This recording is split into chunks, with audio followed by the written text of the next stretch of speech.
ചെമ്പനീർ പൂവിൻ്റെ നാളത്തെ എപ്പിസോഡിൻ്റെ വിശേഷങ്ങളിലോട്ട് എല്ലാവർക്കും സ്വാഗതം. അപ്പോൾ ബാമയോട് ചന്ദ്ര ബാമയുടെ വീട്ടിൽ ഉപയോഗിക്കാതിരിക്കുന്ന ഒരു ടി വി പുതിയതുപോലെ പാക്ക് ചെയ്ത് കൊണ്ടുവരാൻ പറഞ്ഞിട്ടുണ്ടായിരുന്നല്ലോ അച്ചമ്മക്ക് പിറന്നാൾ സമ്മാനമായിട്ട് കൊടുക്കാൻ വേണ്ടിയിട്ട്. അപ്പോൾ ബാമ മാത്രം വരുന്നത് കാണുമ്പോൾ ചന്ദ്ര ചോദിക്കുന്നുണ്ട്, ബാമേ എവിടെ ഞാൻ കൊണ്ടുവരാൻ പറഞ്ഞ സാധനം എവിടെ, ടി വി എവിടെയെന്ന് ചോദിക്കുമ്പോഴേക്കും ബാമ പറയും, നീ ടെൻഷൻ അടിക്കാതെ, ഞാനതൊരു വണ്ടിയിൽ കയറ്റി കൊടുത്തു വിട്ടിട്ടുണ്ട്, അവരിപ്പോൾ ഇങ്ങോട്ടേക്ക് എത്തും, അഡ്രസ്സൊക്കെ കൊടുത്തിട്ടുണ്ട്, നീ വിഷമിക്കണ്ട എന്നൊക്കെ പറയുമ്പോഴേക്കും നമ്മുടെ ടി വിയുമായിട്ട് വണ്ടി വരുവാണേ. അപ്പോഴേക്കും ചന്ദ്ര പുറത്തോട്ട് ഓടി പോകുന്നുണ്ട് നോക്കാൻ വേണ്ടി. അപ്പോൾ രവീന്ദ്രൻ ചോദിക്കുന്നുണ്ട്, എന്താ ഇതെന്ന് ചോദിക്കുമ്പോഴേക്കും ഇതൊരു ടി വിയാന്ന് പറയുവാണേ. ടി വിയോ?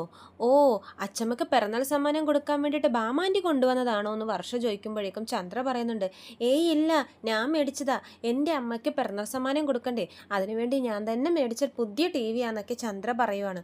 അപ്പോൾ എല്ലാവരും ഇങ്ങനെ വാവിളിച്ച് നിൽക്കുവാണേ. കാരണം ചന്ദ്ര അച്ചമ്മയ്ക്ക് ഗിഫ്റ്റ് കൊടുക്കുന്നു, ചന്ദ്രക്ക് ഇത്രയും സ്നേഹവും അമ്മേനോടെന്നൊക്കെ എല്ലാവരും ഓർക്കുന്നുണ്ട്. ശ്രുതിയാണെങ്കിൽ ശ്രുതിനോട് പറയുന്നുണ്ട്, എന്താ ശ്രുതി ഇത്, അച്ചമ്മയുടെ സമ്മാനം അമ്മ മേടിക്കാനുള്ള പദ്ധതിയാന്ന് തോന്നുന്നു, ഏതായാലും പ്രൈസ് നമ്മുടെ കയ്യിൽ നിന്ന് പോയി, എന്ത് വലിയ ടി വി അമ്മ മേടിച്ചുകൊണ്ട് വന്നിരിക്കുന്നതെന്നൊക്കെ ശ്രുതി പറയുന്നുണ്ട്. അപ്പോൾ ശ്രുതി പറയുന്നുണ്ട്, എന്നോടൊരു വാക്ക് പോലും പറഞ്ഞില്ല ഈ അമ്മ ഇങ്ങനൊരു ഗിഫ്റ്റ് കൊടുക്കുന്ന കാര്യം. രവീന്ദ്രൻ അപ്പോഴും സംശയം, ചന്ദ്രേ നീ തന്നെയാണോ ഇത് മേടിച്ചത്?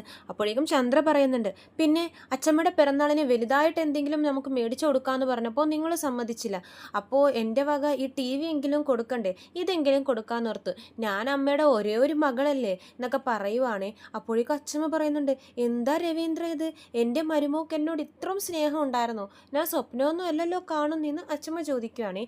അപ്പോൾ രവീന്ദ്രൻ പറയുന്നുണ്ട്, ഞാനും രാവിലെ തൊട്ട് ഇതന്നെയാമേ വിചാരിച്ചുകൊണ്ടിരിക്കുന്നത്, ഇന്ന് എന്തു പറ്റി ഈ ചന്ദ്രക്ക് എന്നൊക്കെ പറയുമ്പോഴേക്കും ചന്ദ്ര പറയുന്നുണ്ട്, വെറുതെ എന്നെ കളിയാക്കല്ലേ, എടാ ശ്രീകാന്ത്, ഈ ടി വി കൊണ്ടുപോയി നീ അകത്തോട്ട് വെച്ച് അമ്മയ്ക്കൊരു സർപ്രൈസ് കൊടുക്കാമല്ലോ എന്ന് ഓർത്തിട്ടാ ബാമയോട് വരുമ്പോൾ ഈ ടി വിയും കൊണ്ട് വരാൻ വേണ്ടി പറഞ്ഞത്, അമ്മയ്ക്ക് ഇഷ്ടപ്പെട്ടോ എന്നൊക്കെ ചോദിക്കുമ്പോഴേക്കും നമ്മുടെ അച്ചമ്മ പറയുന്നുണ്ട്, എന്തിനാ ചന്ദ്ര എനിക്ക് ടി വി, വീട്ടിൽ ടി വി ഉണ്ടല്ലോ എന്നൊക്കെ പറയുമ്പോഴേക്കും ചന്ദ്ര പറയും, അത് പണ്ടുകാലത്തെ ടി വി അല്ലേ, അതിപ്പോൾ കംപ്ലൈൻറ്റുമായി ഇടയ്ക്കിടയ്ക്ക് വരകളൊക്കെ വരുന്നുണ്ടല്ലോ, ഇത് പുതിയ ടി വിയാ, ഇതുപോലൊരു ടി വി അച്ചമ്മയുടെ നാട്ടിൽ ആർക്കും ഉണ്ടാവില്ല എന്നൊക്കെ ചന്ദ്ര പറയുവാണേ. അപ്പോൾ ശ്രുതി ചോദിക്കുന്നുണ്ട്, അമ്മേ ഇതപ്പോൾ പുതിയ ടി വി ആണോ എന്ന് ചോദിക്കുവാണ്. അപ്പോൾ ചന്ദ്ര പറയും, ആ അതെ, പിന്നെ പുതിയതല്ലാതെ ഏത് കടയിൽ നിന്നാണ് മേടിച്ചെന്ന് ശ്രുതി ചോദിക്കുവാണേ. അപ്പോഴേക്കും ചന്ദ്രക്ക് ഒന്ന് പരിങ്ങൽ വരും. ചന്ദ്ര പറയും, അത് പിന്നെ ബാമക്കറിയാവുന്ന ഒരു കടയുണ്ടായിരുന്നു, അവിടെ നിന്ന് മേടിച്ചതാന്ന് പറയുമ്പോഴേക്കും ശ്രുതി പറയും, ഇതൊട്ടും ശരിയല്ലമ്മേ, ഒട്ടും ശരിയല്ല എന്ന് പറയുവാണ്. അപ്പോൾ ചന്ദ്ര ഇങ്ങനെ നോക്കി നിൽക്കും, ഇവനെന്താ ഇങ്ങനെയൊക്കെ പറയുന്നേ, പിന്നെ ഞാനിവിടെ എന്തിനിരിക്കുക, എനിക്കൊരു ഷോപ്പില്ലേ, അമ്മയ്ക്ക് ഇങ്ങനെ ടി വി മേടിച്ചു കൊടുക്കാൻ പ്ലാൻ ഉണ്ടെങ്കിൽ എൻ്റെ അടുത്ത് പറഞ്ഞുകൂടായിരുന്നു, നമ്മുടെ കടയിൽ നിന്ന് ഷോപ്പ് ചെയ്യാലോ എന്നൊക്കെ പറയുമ്പോഴേക്കും ശ്രീകാന്ത് പറയുന്നുണ്ട്, അവിടെ നിന്ന് മേടിച്ചാൽ എന്താ, നീ വില വല്ലതും കുറച്ച് കൊടുക്കുമെന്ന് ചോദിക്കുവാണേ. അപ്പോഴേക്കും ശ്രുതി പറയുന്നുണ്ട്, വില ഒന്നും കുറക്കാനൊന്നും പറ്റത്തില്ല, MRP റേറ്റ് തന്നെ കൊടുക്കും, അപ്പോൾ പിന്നെ ഏത് കടയിൽ നിന്ന് മേടിച്ചാൽ എന്താണെന്നാണ് ശ്രീകാന്ത് ചോദിക്കുന്നത്. അപ്പോഴേക്കും ശ്രുതി പക്ഷേ സമ്മതിച്ചു കൊടുക്കുന്നില്ല, അമ്മ എന്നാലൊരു വാക്ക് പറഞ്ഞില്ല, എൻ്റെ കടയിൽ നിന്ന് മേടിക്കായിരുന്നു, ഞാൻ അമ്മയുടെ മകനല്ലേ എന്നൊക്കെ പറയുമ്പോഴേക്കും ചന്ദ്രയുടെ വായെന്ന് അറിയാതെ വീഴുവാണേ. എടാ ശ്രുതി, ഇതതിന് പഴയ ടി വി ആടാന്ന് പറയുവാണ്. അപ്പോഴേക്കും എല്ലാവരും ഇങ്ങനെ അന്തം വിട്ട് നോക്കുവേ, പഴയ ടി വിയോ, അപ്പോൾ ഇത് പുതിയ ടി വി അല്ലേ ആൻറ്റി എന്ന് ശ്രുതി ചോദിക്കുന്നുണ്ട്. അപ്പോഴേക്കും ചന്ദ്ര കിടന്ന് പരുങ്ങുവേ, അത് പിന്നെ പുതിയ ടി വിയാ, പക്ഷെ കട പഴയതാന്നാ പറഞ്ഞേ, ബാമക്കറിയാവുന്ന ഒരു പഴയ കടയാ അല്ലേ ബാമേ എന്ന് ചോദിക്കുമ്പോഴേക്കും ബാമ പറയുന്നുണ്ട്, ആ അതെ അതെ, എനിക്കറിയാവുന്നൊരു കടയാ, ഓഫറിൽ വന്നപ്പോഴേക്കും മേടിച്ചതാന്ന് പറയുവാണ്, ബാമക്കാവുമ്പോൾ എനിക്ക് കുറേശ്ശെ കാശ് കൊടുത്ത് തീർത്താൽ മതിയല്ലോ, ഇപ്പം അതാണോ വിഷയം, നമുക്ക് ടി വി ഇഷ്ടമായോ എന്ന് ചോദിക്കുമ്പോഴേക്കും അച്ചമ്മ പറയുന്നുണ്ട്, എനിക്ക് നീ ടി വിനേക്കാളും വലുതായിട്ട് എനിക്ക് ഇഷ്ടമായത് നിനക്കൊരു ഗിഫ്റ്റ് എൻ്റെ പിറന്നാളിന് തരാൻ തോന്നിയല്ലോ, അത് തന്നെ എനിക്ക് ഏറ്റവും വലിയ സന്തോഷമെന്ന് അച്ചമ്മ പറയുവാണേ. അപ്പോൾ രവീന്ദ്രൻ പറയുന്നുണ്ട്, ഇതെല്ലാം അമ്മ തരാൻ പോകുന്ന ആ സ്പെഷ്യൽ ഗിഫ്റ്റ് പ്രതീക്ഷിച്ചാണെന്ന് തോന്നുന്നു അമ്മയെന്നൊക്കെ പറയുമ്പോഴേക്കും ചന്ദ്ര പറയും, രവിയേട്ടാ വെറുതെ ഓരോന്നും പറയല്ലേ, ഞാൻ എൻ്റെ അമ്മയോടുള്ള സ്നേഹം കൊണ്ട് കൊടുത്തതാന്നൊക്കെ പറയുവാണേ. പിന്നെ നമ്മുടെ അച്ഛമ്മയുടെ പിറന്നാൾ ആഘോഷിക്കാൻ വേണ്ടി രേവതിയുടെ വീട്ടുകാരൊക്കെ വരുവാണേ, ലക്ഷ്മിയും ദേവും കൂടി വരുവാണ്. വരുമ്പോൾ തന്നെ അച്ഛമ്മ നല്ല സ്വാഗതമൊക്കെ ചെയ്യുന്നുണ്ട്, വാ വാ ലക്ഷ്മി, വാ മോളെ ദേവു എന്നൊക്കെ പറഞ്ഞ് അകത്തോട്ടൊക്കെ വിളിച്ച് ക്ഷണിക്കുന്നുണ്ട്. ചന്ദ്രക്ക് ഇതൊന്നും പിടിക്കുന്നില്ല, ഇവരെയൊക്കെ ആരെ ഇങ്ങോട്ടേക്ക് വിളിച്ചതെന്ന് പറയുമ്പോഴേക്കും ഭാമ പറയുന്നുണ്ട്, വിളിച്ചോണ്ടല്ലേ അവർ വന്നത്, നിനക്ക് എന്താ ചന്ദ്ര എന്ന് ചോദിക്കുവാണേ. എന്നിട്ട് ലക്ഷ്മിയും ദേവും ഒക്കെ അച്ഛമ്മയുടെ കാലിൽ തൊട്ട് അനുഗ്രഹമൊക്കെ മേടിക്കുന്നുണ്ട്. 80 വയസ്സ് വരെ ജീവിച്ചിരിക്കുക എന്ന് പറയുന്നത് ഭയങ്കര മഹാഭാഗ്യമാണ്, അമ്മയുടെ അനുഗ്രഹം ഞങ്ങൾക്ക് വേണം എന്നൊക്കെ അവർ പറയുന്നുണ്ട്. അപ്പോഴേക്കും അച്ഛമ്മ പറയുന്നുണ്ട്, ഓ എൻ്റെ അനുഗ്രഹം എപ്പോഴും ഉണ്ടാവും മോളെ ദേവു എന്നൊക്കെ ചോദിച്ചിട്ട് വിശേഷമൊക്കെ അന്വേഷിക്കുന്നുണ്ട്. എന്നിട്ട് ദേവുവിൻ്റെ പഠിപ്പൊക്കെ കഴിയാറായില്ലേ, അടുത്ത വർഷം കല്യാണമൊക്കെ ഇനി കഴിക്കാമല്ലോ എന്നൊക്കെ അച്ഛമ്മ ചോദിക്കുവാണേ. അപ്പോൾ ദേവു പറയുന്നുണ്ട്, ഏയ് ഇല്ല ഞാൻ കല്യാണമൊന്നും കഴിക്കുന്നില്ല. അപ്പോൾ ശ്രീകാന്ത് പറയും, അതെന്താ കല്യാണം കഴിക്കാത്തേ?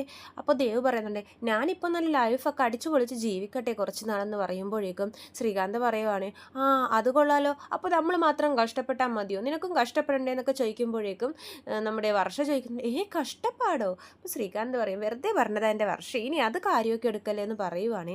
അപ്പോഴേക്കും നമ്മുടെ ദേവ് പറയുന്നുണ്ട്, ഇപ്പോഴൊന്നും ഞാൻ കല്യാണമൊന്നും നോക്കുന്നില്ല, എനിക്കൊരു ജോലി വേണം, അത് കഴിഞ്ഞിട്ടൊക്കെ ഉള്ളൂ കല്യാണം എന്ന് പറയുവാണേ.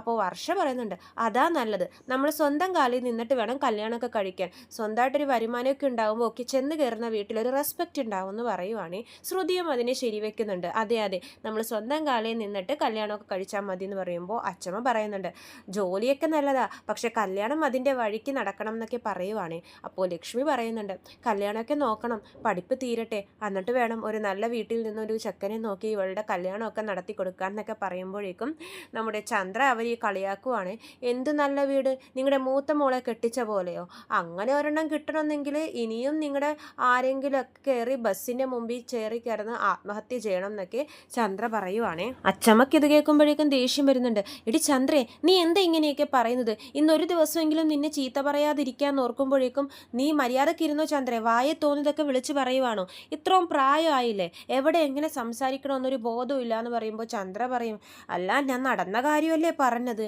അപ്പോൾ അച്ഛമ്മ പറയുന്നുണ്ട്, എൻ്റെ വായെന്നൊന്നും കേൾക്കണ്ട ചന്ദ്രയെ, നീ മിണ്ടാതിരുന്നു എന്ന് പറഞ്ഞ് ചന്ദ്രയുടെ വായടപ്പിക്കുവാണ്. രവീന്ദ്രൻ പറയുന്നുണ്ട്, ലക്ഷ്മി വിഷമിക്കണ്ട, ദേവുവിൻ്റെ കല്യാണം നമുക്ക് നല്ല അടിപൊളിയായിട്ട് നടത്താം, നല്ല ചെക്കനെ തന്നെ അവൾക്ക് കിട്ടും, ഞാനും എനിക്കറിയാവുന്നവരോടൊക്കെ പറയാമെന്ന് പറയുമ്പോഴേക്കും രേവതി പറയുന്നുണ്ട്, വേണ്ടച്ച, ദേവ് പറഞ്ഞതുപോലെ തന്നെ അവളുടെ പഠിപ്പ് കഴിഞ്ഞ് ഒരു ജോലിയൊക്കെ കിട്ടിയിട്ട് മതി കല്യാണം, നമ്മൾ സ്വന്തം കാലിൽ നിൽക്കുമ്പോഴേ കയറി ചെല്ലുന്ന വീട്ടിൽ ഒരു വിലയുണ്ടാവത്തുള്ളൂ, അല്ലെങ്കിൽ ഒന്നുമില്ലാത്ത വീട്ടിൽ നിന്ന് വന്ന് കയറി എന്നുള്ള കുത്തലൊക്കെ കേൾക്കേണ്ടി വരുമെന്ന് പറയുമ്പോഴേക്കും ഭാമ പറയുന്നുണ്ട്, ഇത് നിന്നെ ഉദ്ദേശിച്ച ചന്ദ്ര ഈ പറയുന്നതെന്ന് പറയുവാണ്. അപ്പോൾ അച്ഛമ്മയും പറയുന്നുണ്ട്, അതും ശരിയാ മോളെ, പക്ഷേ എല്ലാ അമ്മായിമ്മമാരും ഒരുപോലെയല്ല, ചില അമ്മായിമ്മമാർ നല്ലതുകൊണ്ട്, അതുകൊണ്ട് നീ പേടിക്കൊന്നും വേണ്ട, ദേവു നിനക്ക് നല്ല ചക്കരെ തന്നെ കിട്ടും, ഞാനും എനിക്കറിയാവുന്നവരോടൊക്കെ പറയാമെന്ന് അച്ഛമ്മയും പറയുവാണേ. അപ്പോഴേക്കും ശ്രീകാന്ത് പറയുന്നുണ്ട്, ആ കെട്ടാൻ പോകുന്ന ചെക്കനെ ഓർത്തിട്ടാ എനിക്ക് സങ്കടം എന്ന്. അപ്പോൾ ദേവു ചോദിക്കും, അതെന്തിനാ നിനക്ക് സങ്കടം? അല്ല ഇതുപോലുള്ളൊരു വായാടിനെ സഹിക്കണമല്ലോ, ഒരുപാട് സംസാരിക്കുന്ന പെണ്ണുങ്ങളൊക്കെ തലവേദനയാന്ന് പറയുമ്പോഴേക്കും ദേവു പറയുന്നുണ്ട്, വർഷ ചേച്ചി ഇത് എന്നെ ഉദ്ദേശിച്ചല്ല, വർഷ ചേച്ചിനെ ഉദ്ദേശിച്ചിട്ടാ പറയുന്നതെന്ന് തോന്നുന്നു എന്ന് പറയുമ്പോഴേക്കും വർഷക്ക് ദേഷ്യം വരുവേ, ഇതേ ശ്രീകാന്തെ എന്തൊക്കെ ഈ പറയുന്നതെന്ന് ചോദിക്കുമ്പോൾ ശ്രീകാന്ത് പറയും, അയ്യോ ഞാൻ നിന്നെ ഉദ്ദേശിച്ചല്ല, അവളെ റൂട്ട് മാറ്റി വഴി മാറ്റി വിടുക, ഞാൻ ദേവുവിനെ തന്നെ ഉദ്ദേശിച്ച് പറഞ്ഞതാന്ന് പറയുമ്പോഴേക്കും വർഷ പറയുന്നുണ്ട്, എനിക്ക് മനസ്സിലായി ശ്രീകാന്തെ, നീ എന്നോട് മിണ്ടണ്ടെന്നൊക്കെ പറഞ്ഞ് വഴക്കടിക്കുവാണ് തമാശക്ക്. അപ്പോൾ ചന്ദ്ര പറയുന്നുണ്ട് ബാമേനോട്, എനിക്കൊരു മോനും കൂടി ഇല്ലാത്തത് നന്നായി ബാമേ, ഇല്ലെങ്കിൽ ഇവളെ അവനെ കൊണ്ട് കെട്ടിച്ചാനേന്ന് പറയുമ്പോഴേക്കും ബാമ പറയുന്നുണ്ട്, ശ്രീകാന്തിനെ കൊണ്ട് കെട്ടിച്ചാനായിരുന്നു, പക്ഷേ ജസ്റ്റ് മിസ് എന്ന് പറയുവാണ്. അപ്പോഴേക്കും ചന്ദ്ര പറയുന്നുണ്ട്, എന്നാലും ഇവൾ നോക്കിയ ശ്രീകാന്തിനോട് എങ്ങനെയാ ചിരിച്ചും കളിച്ച് സംസാരിക്കുന്നതെന്ന്, ഇവർ കുടുംബം മൊത്തം ഇങ്ങനെ തന്നെയാണെന്ന് പറയുവാണ് ചന്ദ്ര. അപ്പോഴേക്കും ലക്ഷ്മി ചോദിക്കുന്നുണ്ട്, അല്ല മോളെ സച്ചി എവിടെ, സച്ചിയെ കണ്ടില്ലല്ലോ എന്ന് ചോദിക്കുവാണേ. അപ്പോൾ രേവതി പറയുന്നുണ്ട്, സച്ചിയേട്ടൻ ഒരു ജോലിയുടെ ആവശ്യത്തിന് വേണ്ടി പോയിരിക്കുക, ഇപ്പോൾ വരും അമ്മ ഇരിക്കുക എന്നൊക്കെ പറഞ്ഞിട്ട് അവരിരുത്തുവാണ്. എന്നിട്ട് പിന്നെ കാണിക്കുന്നത് വീണ്ടും ഡെക്കറേഷനും കാര്യങ്ങളും ആണ്. ശ്രുതി പറയുന്നുണ്ട്, അച്ചമ്മക്ക് അടുത്ത ജനറേഷനെ കാണാൻ ആഗ്രഹമുണ്ടെന്ന് പറയുന്നുണ്ട് ശ്രുതി, നമുക്ക് തന്നെ അത് സാധിപ്പിച്ചു കൊടുത്താലോ എന്ന് പറയുമ്പോഴേക്കും ശ്രുതി പറയുന്നുണ്ട്, ഞാനന്ന് മാരേജിനെ വിളിച്ചതല്ലേ, പക്ഷേ ശ്രുതി വന്നില്ല, വരാത്തത് നന്നായി, അന്ന് 1,00,000 രൂപ പ്രോഫിറ്റ് അതുകൊണ്ട് നമുക്ക് ഉണ്ടായില്ലേ, ഇനിയും അതുപോലെ പ്രോഫിറ്റുകൾ ഉണ്ടാവണം എന്നൊക്കെ പറയുവാണ്. അപ്പോൾ ശ്രുതി ഇങ്ങനെ ആലോചിക്കുക, ശ്രുതിക്ക് അന്നാണല്ലോ ഏറ്റവും വലിയ അമളി പറ്റിയത്. അപ്പോഴേക്കും പിന്നെ കാണിക്കുന്നത് നമ്മുടെ മഹിമ വരുവാണ്. മഹിമ വരുമ്പോഴേക്കും ചന്ദ്ര ഭയങ്കര ഗംഭീരമായിട്ട് തന്നെ സ്വാഗതം ചെയ്യുന്നുണ്ട്. വാ മഹിമേ വാ, ഭയങ്കര സന്തോഷം കേട്ടോ ചന്ദ്രക്ക് മഹിമ വരുമ്പോഴേക്കും. രേവതി മഹിമക്ക് കുടിക്കാൻ ജ്യൂസ് എടുത്തോണ്ട് വാ എന്നൊക്കെ പറഞ്ഞ് രേവതിയെ വിളിച്ച് ജ്യൂസൊക്കെ കൊടുപ്പിക്കുന്നുണ്ട്. പക്ഷേ മഹിമയാണെങ്കിലോ രേവതിയുടെ വീട്ടുകാരെ മൈൻഡ് പോലും ചെയ്യുന്നില്ല, അവർ മിണ്ടിയിട്ടൊക്കെ തിരിഞ്ഞു നിൽക്കുവാണ്. അപ്പോഴേക്കും നമ്മുടെ ദേവും ശ്രീകാന്തും കൂടി ബലൂണൊക്കെ ഇങ്ങനെ കെട്ടുന്നുണ്ടാവുമല്ലോ, അപ്പോൾ ആ ടൈമിൽ ബലൂൺ പൊട്ടിപ്പോവും ശ്രീകാന്തിൻ്റെ കയ്യിൽ നിന്ന്.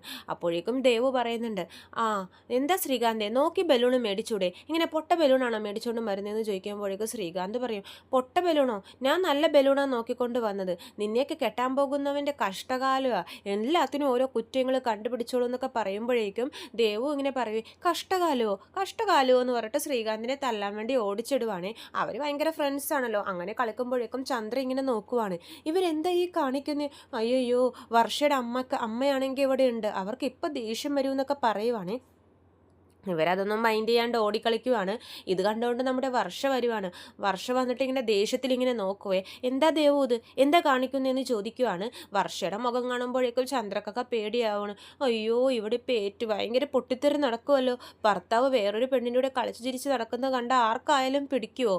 അപ്പോഴേക്കും ദേവ് പറയുന്നുണ്ട്, അല്ല വർഷേച്ചി, ഈ ശ്രീകാന്ത് പറയുക എന്നെ കെട്ടാൻ പോകുന്നവൻ്റെ കഷ്ടകാലമാണെന്ന്, അതുകൊണ്ടാണ് ഞാൻ ഇങ്ങനെ. അപ്പോൾ വർഷ പറയുന്നുണ്ട്, അതിനിങ്ങനെയാണോ തല്ലണ്ടേ, ഇങ്ങനെ തല്ലുക എന്ന് പറഞ്ഞിട്ട് ശ്രീകാന്തിനെ രണ്ടുപേരും കൂടി ഓടിച്ചിട്ട് തല്ലുവാണേ.